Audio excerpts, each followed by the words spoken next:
گر جنگ لازمی ہے تو پھر جنگ ہی صحیح۔ دوستو یہ تو آپ کو معلوم ہی ہے کہ 22 اپریل کو پہلگام میں ایک افسوسناک واقعہ پیش آیا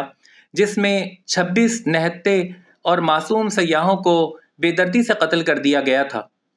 اس واقعے کی جتنی مذمت کی جائے وہ کم ہے۔ قرآن کریم میں اللہ تبارک و تعالیٰ کا ارشاد ہے کہ جس نے کسی ایک انسان کا ناحق قتل کیا گویا کہ اس نے ساری کی ساری انسانیت کا قتل کیا۔ اس لحاظ سے دیکھا جائے تو انسانیت کے دشمنوں کا یہ فعل نہایت قبیح تھا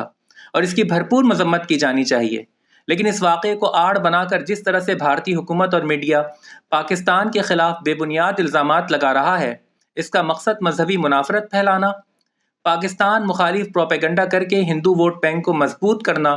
اور اس واقعے میں ہونے والی انٹیلیجنس فیلئر کو چھپانا ہے۔ بھارتی چینلز کو دیکھا جائے تو لگتا یوں ہے کہ بس ابھی پاکستان پر حملہ ہوگا اور شام کی چائے یہ لوگ لاہور میں بیٹھ کر پئیں گے۔ انہیں اپنی عددی اکثریت اور اسلحے پر بڑا گھمنڈ ہے، لیکن انہیں یہ بات معلوم نہیں کہ ایک مسلمان کے نزدیک جنگیں ہتھیاروں سے نہیں لڑی جاتی، بلکہ اللہ رب العزت کی مدد، جذبہ حب الوطنی اور سپاہ کی قابلیت پر لڑی جاتی ہے۔ ہماری امن کی پالیسی کو ہماری کمزوری نہ سمجھا جائے۔ اگر آپ کو کسی بھی قسم کے ایڈونچر کا کوئی شوق ہے تو کوشش کر کے دیکھ لیں۔ مادر وطن کے ایک ایک انچ کی حفاظت پر معمور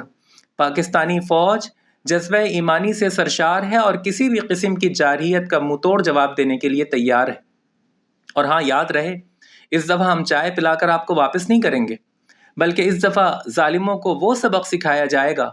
کہ اگلی دفعہ کسی بھی قسم کی جارحیت کا ارادہ کرنے سے پہلے آپ 100 بار سوچیں گے، کیونکہ ظالم کو جو نہ روکے وہ ظالم کے ساتھ ہے، قاتل کو جو نہ ٹوکے وہ قاتل کے ساتھ ہے، کہہ دو اسے جو لشکر باطل کے ساتھ ہے، اس ڈھنگ پر ہے زور تو یہ ڈھنگ ہی صحیح، گر جنگ لازمی ہے تو پھر جنگ ہی صحیح۔